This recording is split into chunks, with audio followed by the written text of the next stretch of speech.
Et nous, dans l'after, on s'est étonnés parce que vous avez affiché des ambitions assez extraordinaires.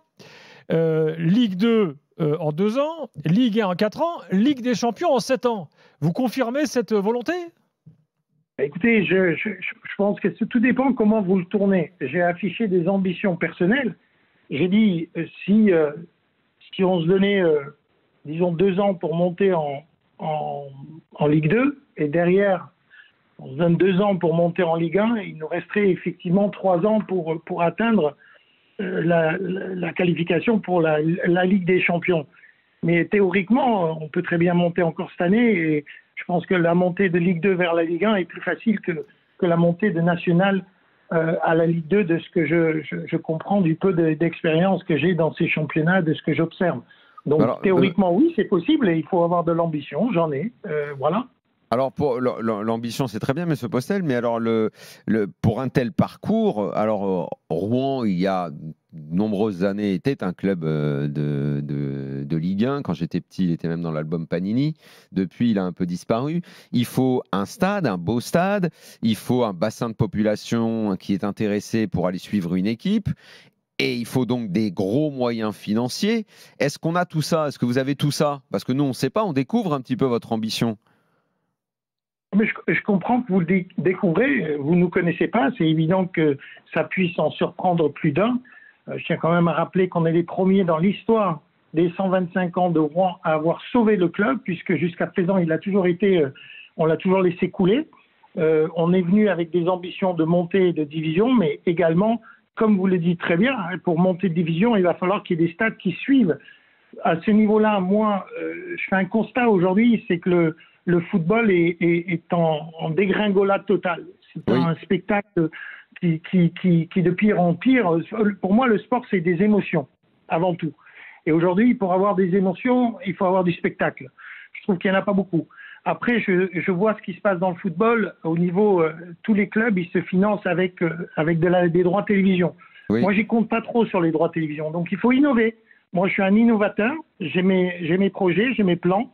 J'ai mon plan d'action, qu'évidemment, je ne vais pas dévoiler. Hein. C'est notre plan d'action. Je sais qu'il faut un nouveau stade. Je vais faire mieux qu'un stade. Le stade, il aura la capacité qu'il doit avoir. Mais ce n'est pas juste un stade qu'il faut. Après, vous me parlez de la population. Moi, je pense que je ne vous apprends rien si je vous dis que il ne faut pas regarder la métropole de Rouen qui fait 600-700 000. Il faut regarder qu'à 1 heure maximum, 1 heure et demie de voiture, vous avez des millions d'habitants. Vous savez, comme toutes les grandes villes, je vis à Istanbul, comme à Paris, des fois, il vous faut peut-être 2 heures pour traverser juste la ville de Paris et peut-être aller au Donc vous comptez aller chercher les supporters de Rouen à Paris et vous annoncez un stade de 40 000 places, si j'ai bien lu. C'est pas un stade d'abord, ça sera. Je veux bien l'appeler stade pour l'instant parce que je ne sais pas exactement. Ça sera quoi ? Ça sera quelque chose qui aura un stade également. Moi, j'inverse les rôles. Hein. Aujourd'hui, tous les stades sont en train de se transformer en spectacle. Et si on inversait les rôles et qu'on disait on fait quelque chose pour le spectacle, une sorte de parc oui, on en entend beaucoup parler, ça, c'est-à-dire de parc d'activités où à l'intérieur il peut y avoir des parcs d'attractions, des concerts, un centre commercial, des cinémas et un stade de foot. Absolument, pas seulement ça, ça va bien au-delà de ça. Si je vous disais que mon stade aura une capacité illimitée, vous allez rigoler, mais parce que vous ne savez pas de quoi je parle, évidemment. Et quand est-ce que vous allez révéler tout ça alors pour qu'on soit au courant ? Quand est-ce que vous allez en dire plus sur tout le projet ? Je vais d'abord très rapidement en parler avec le maire qui est en même temps le président de la métropole, puisqu'il est évident que sans l'aval, et je ne parle pas financier, vous savez, ici, vous voulez mettre une vis, déjà, rien que peut-être, bientôt, il va falloir une autorisation pour aller acheter un tournevis, parce qu'ils vont en douter que vous allez tuer quelqu'un avec. Donc, ça va être des histoires d'autorisation, je pense. Et financement, je pense qu'aujourd'hui, un beau projet trouvera toujours ses financements. Mais vous êtes connu pour votre ton qu'on entend là, très iconoclaste, mais vos manières de faire sont parfois assez surprenantes. Là, récemment, vous vous en êtes pris assez clairement, assez fortement à votre propre entraîneur, de l'entraîneur de Rouen, qui ne va pas très très bien en championnat, effectivement, et en disant dans 90% des clubs, il ne serait plus l'entraîneur de l'équipe, en considérant qu'il n'a pas de bons résultats. Vous lui avez reproché d'avoir accordé 2 jours de repos suite à une défaite en championnat, et vous l'avez dit assez vertement. En regard de quoi les supporters ont pris la défense de l'entraîneur dans les tribunes, et même des collègues entraîneurs ont pris la défense de l'entraîneur de Rouen. Bref, est-ce qu'un président devrait dire des choses comme ça, mettre en danger son propre entraîneur en plein milieu de la saison? Est-ce que vous pensez que c'est comme ça que ça peut marcher et que vous allez atteindre la Ligue des Champions un jour? Écoutez, c'est bien, vous êtes un journaliste, je le respecte. Respectez que je suis un président. Moi, je ne vais pas déformer ce que vous avez dit. Par contre, vous êtes en train de déformer ce que moi j'ai dit.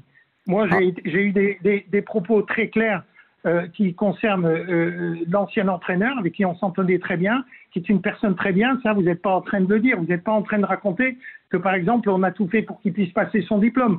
Vous exagérez quelque chose que j'ai dit sur les 2 jours, en effet. Et ça, et c'est quelque chose pour moi, vous avez dit les joueurs ne pas se reposer le lendemain d'une défaite. Vous avez dit ça quand même. C'est inadmissible quand vous prenez une raclée de la manière dont elle a pris, que derrière vous donnez effectivement, et ça, vous avez le droit de ne pas être ça. Moi, je vous comprends là-dessus, président. Moi, je comprends que vous disiez ça, moi. Donc, mais voilà. Après, il y en a qui vont être d'accord, il y en a qui vont pas être d'accord. C'est pas être en désaccord avec ça, c'est mettre en porte-à-faux votre coach actuel sur la place publique. C'est surprenant de la part d'un président. C'est pas un climat parfaitement, très tranquille. C'est nouveau. Non, alors, juste, écoutez, vous savez, nous, on a une expérience en France d'un groupe japonais qui s'appelait Index, qui est arrivé à Grenoble et qui a dit nous, on vise la Ligue des Champions, on sera en Ligue des Champions. Ils avaient dit 7 ans. Ils avaient dit 7 ans. 2007-2014. Oui, ils avaient dit 7 ans. Ils sont repartis, le club était encore plus bas que quand ils sont arrivés. Alors, vous comprenez qu'on soit un peu sceptique. Mais écoutez, mais tout le monde a le droit d'être sceptique, surtout quand vous vivez en France. La scepticité, on veut le scepticisme.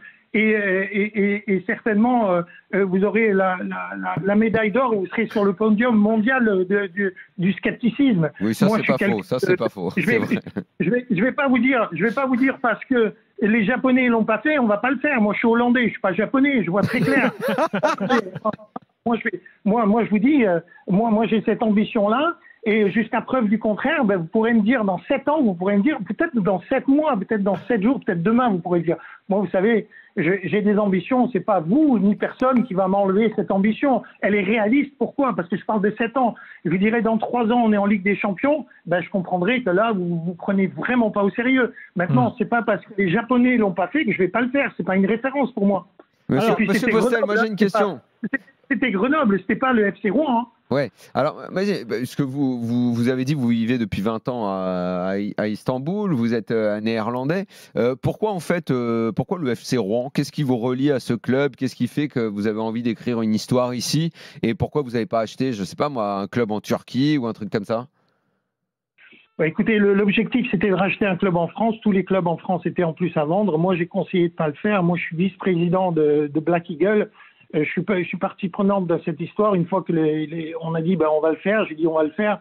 On m'a proposé des clubs, je ne les voulais pas. J'ai recherché, j'ai vu Rouen. Je pense qu'on a fait une super affaire en parlant business pur. Je trouve qu'on a fait une super affaire. De toute façon, vous savez, super affaire ou pas super affaire, quand on investit dans le football, on est à 99% sûr de perdre de l'argent. Donc pour tous les gens qui sont hackés, c'est comme un capitaine de bateau. Il y en a qu'un qui est aux commandes, c'est celui qui est sur le bateau, qui navigue dans les eaux troubles. Après, c'est facile d'être hacké, de dire écoutez, il est fou, pourquoi il fait ça, pourquoi il fait ci. Moi, je suis sur le bateau, je suis le capitaine, je fais de mon mieux. Je dis aux spectateurs d'être le spectateur, je dis aux entraîneurs d'entraîner, aux joueurs de jouer, et moi j'essaye de diriger du mieux que je peux, mais en tout cas avec de l'ambition.